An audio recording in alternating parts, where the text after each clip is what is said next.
Hey friends, it's your brother Hampton. This video is for people trying to get fit, either being fit for the first time or they were once fit and they're trying to get fit again. I'm currently 30 years old and this is the fitness advice I'd probably give my younger self to make my progress a lot faster.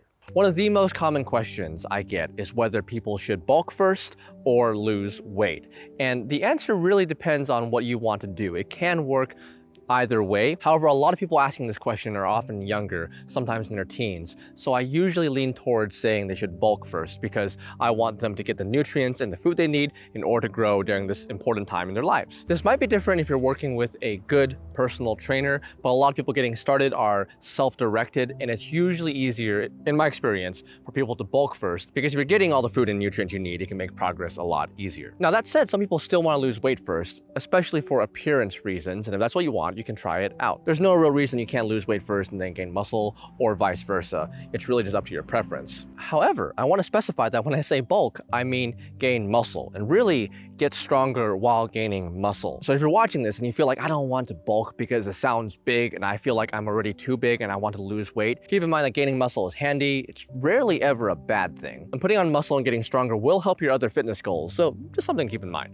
And another very common question that we get is, what if I'm not making progress, or am I making progress fast enough? There's a common mantra that you'll hear in fitness that the speed of results don't necessarily matter as much as the consistency. So as long as you're getting better, don't worry too much about the speed. And I understand why this is a common mantra because a lot of fitness beginners want results fairly quickly. They want things to happen in a few weeks or a few months rather than years, which I get, but good results, big results usually take years or some time. That said, I feel like it's fair to note that if you are putting in the work and you feel like you have been very consistent and you still are not seeing progress a few weeks in or even a few months in, that is enough time to see some results. And if your progress photos aren't changing, if your numbers aren't going up, if your numbers aren't going down, whatever goal you have, if there's no progress, then you may want to consider making a change. And the changes you make will depend on your goals. The most common fitness goals are usually gain muscle, get stronger, lose fat, or some combination thereof. Also increase mobility. And a new good trend, in my opinion, is people want to protect their joint health. And for calisthenics channels, people sometimes want to learn things like handstands, which I would consider skills. And firstly, I want to note that people often wonder if the thing they're doing is working. Will calisthenics work? Will weights work? Will bands work? Will going to the gym and using machines work? Will isometrics work?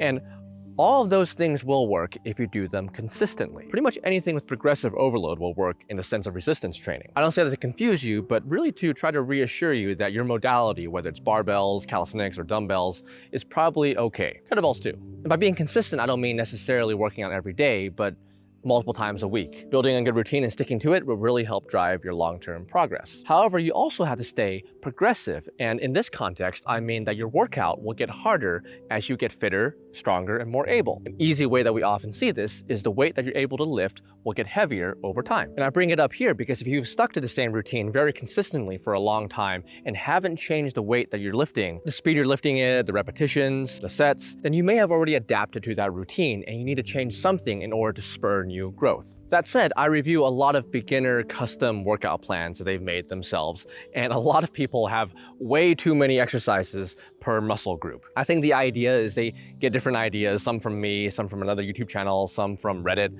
and they want to combine all of them into a super workout routine, which is cool, that sounds awesome. But in general, the more exercises you have, the less intensely you can do them on any given day, and the less focus you can give them. It's not bad to have multiple different exercises, especially depending on your goals. But let's say for triceps, you do diamond push-ups, lever push-ups, one-arm push-ups, tricep kickbacks, tricep extensions, narrow grip bench press. If you do all of those, most of those exercises are fine. But if you do all of them in the same session, you probably won't be able to get the same results and pour the same energy into them as if you're doing just the same 2 or 3. Now, getting enough intensity and volume is important for things like muscle growth and strength. But if you're not seeing progress and you have a lot of exercises, I recommend trying to focus on a few key exercises, even if just for a few weeks and a few months. Try to improve at them so make your numbers go up, and then you can add more exercises and accessory exercises as you get better at them over time. You'll just become more experienced and in tune with your workout. Now that said, at the risk of confusing some people, hard, intense, and doing a lot of something isn't necessarily good, especially depending on your goal. So we see very incredible feats from people like David Goggins, who ran, I don't even know anymore, a very long distance and did a lot of pull-ups, which is really impressive and a testament to human ability. But you don't necessarily have to do that if your goal is to get stronger or gain muscle or even to lose weight. Those things I mentioned are really more endurance feats, for example. And I bring it up because a lot of people who are getting started into fitness,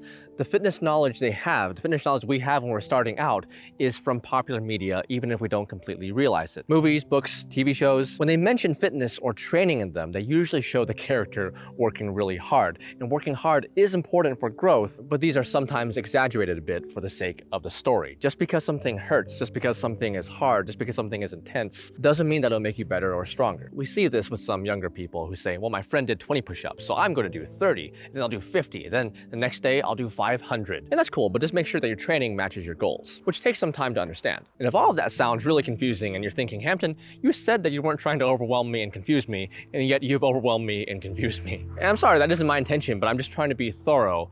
What you can probably do is, if you're able, you can hire a good personal trainer who has been where you want to go. Meaning, if you want to be a bodybuilder, it really helps if they've been a bodybuilder before. If you want to be a very good sprinter, it will help if they've been a sprinter before. And if you're unable to work with a trainer or don't want to, then I recommend trying to find a workout program from someone you trust and is good at what they do, rather than trying to build your own custom workout plan right away. Yes, we're all different and we have slightly different goals, but our bodies work similarly enough that a trained professional who has built many different workout programs has usually built one that's similar enough to what you want, that if you follow it to the letter just for a few weeks or a few months to see how it works and feel the flow of things, that may really help you feel progress, and then you can make adjustments later on. Another big topic that you've probably already heard something about is sleep and rest. Even outside of fitness, we talk about the importance of getting adequate sleep and adequate rest. It's important for physical fitness, it's important for mental fitness. We just tend to thrive more and enjoy life more and be happier people when we get enough rest. And that's cool, but I still wish there were more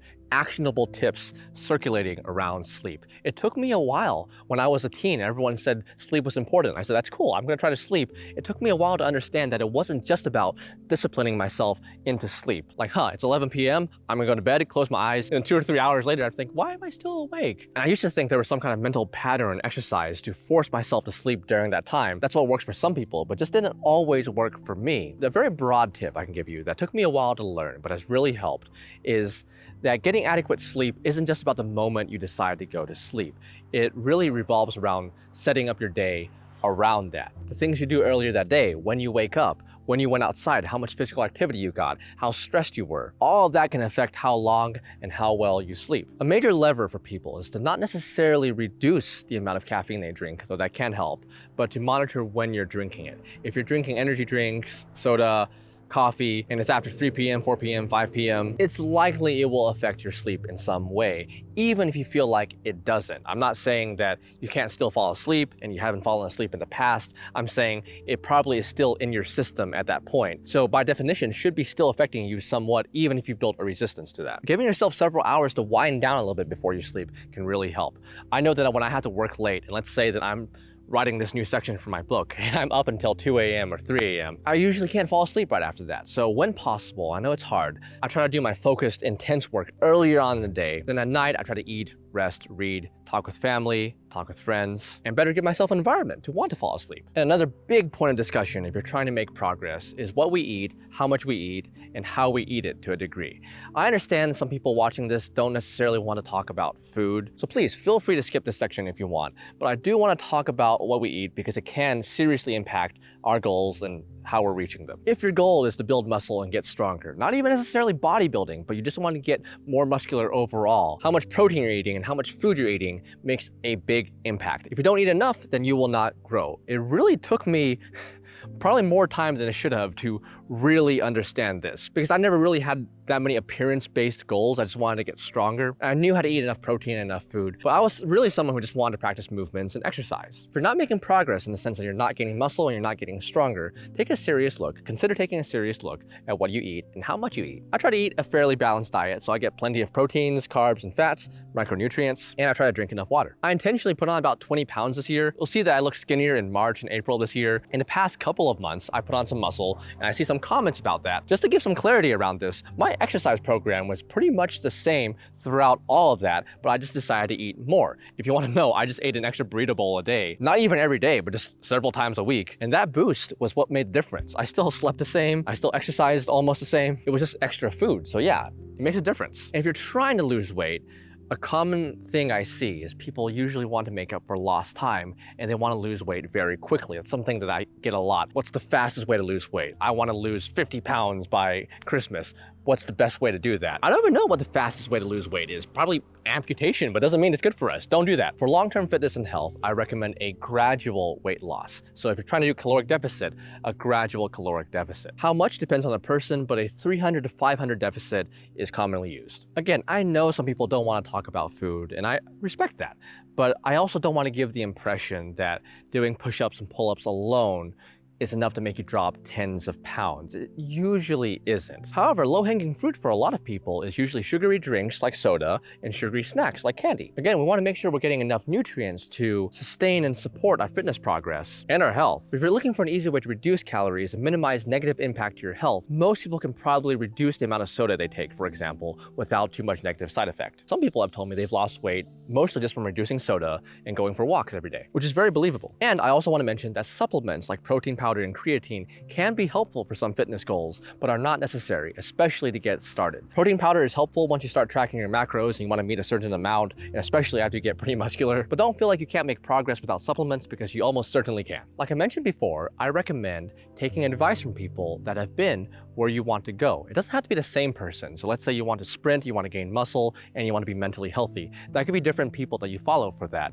But when you take advice from someone, I'm not saying it's wrong if they haven't been where you want to go, but just keep in mind that it can be helpful if they have experience with the thing that they're talking about. If I'm learning violin, I'd want to learn from a violinist. And I feel like in the fitness industry, fitness media, fitness social media, there's a lot of discussion around steroids and performance enhancing drugs. There's already a lot of discussion around that if you want to look into it. But for the purpose of this video, I will say this. You can still make a lot of progress without steroids, so don't feel like you need them. If the person giving you advice is on steroids, the potential of how much they can grow and how fast they can grow is probably higher than your natural threshold. Their advice can still be very solid and very good, depending on the person, of course. But for the context of this video, I just want to emphasize that you can make a lot of progress, especially if you're just starting out, a lot of progress in fitness without steroids, so don't feel like you need steroids, especially for getting lean. So you see some people with a lot of muscle mass, and that may not be possible without steroids, but some muscle mass and good leanness, which is the goal for a lot of people, is very achievable. Keep in mind that your goals will probably change over time as you exercise more, as you learn more. You might think you want that starting off. You might think, I want to be a bodybuilder. And then you try bodybuilding and you think, man, this is tough and I don't like it. Like, not only is it hard, but the results that you're actually seeing and what you're getting from that isn't quite what you thought it would be. Alternatively, maybe you thought you want to do calisthenics, but you really like weights more. It just seems more trackable, more simpler to progress. I get that. Sometimes you may want to focus on muscle, sometimes you may want to focus on strength, sometimes you may want to focus on skills. This is the other side to the consistency coin. You do want to stick with one thing instead of bouncing back and forth. That's usually not a good way to make progress.